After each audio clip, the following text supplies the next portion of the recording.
Israel और Hezbollah के बीच जारी संघर्ष ने लेबनान और गाजा में हालात को और भी गंभीर बना दिया है। हाल ही में इजरायली वायु सेना ने लेबनान के विभिन्न हिस्सों में हिजबुल्लाह के ठिकानों पर व्यापक हवाई हमले किए हैं, जिससे बड़ी संख्या में नागरिकों की जान गई है और हजारों लोग विस्थापित हुए हैं।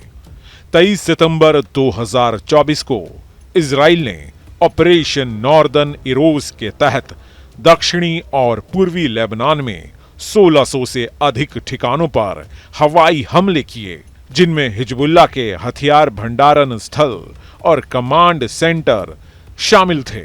इन हमलों में कम से कम 492 लोग मारे गए, जिनमें 35 बच्चे और 58 महिलाएं थीं।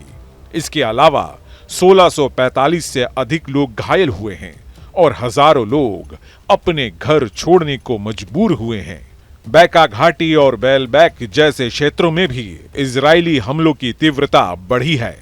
1 नवंबर 2024 को बेलबैक में हुए हमलों में कम से कम 52 लोग मारे गए और 72 घायल हुए।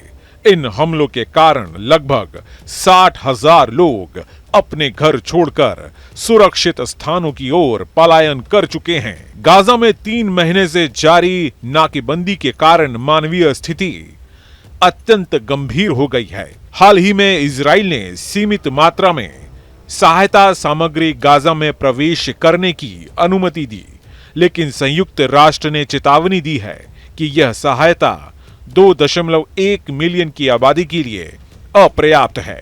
अल अवदा अस्पताल, जो उत्तरी गाजा में कार्यरत 2 अस्पतालों में से एक है, इजरायली टैंकों और ड्रोन हमलों से बुरी तरह क्षतिग्रस्त हुआ है, जिससे चिकित्सा सेवाएं बाधित हुई हैं। इजराइल की सैन्य कार्रवाई की अंतर्राष्ट्रीय स्तर पर आलोचना हो रही है।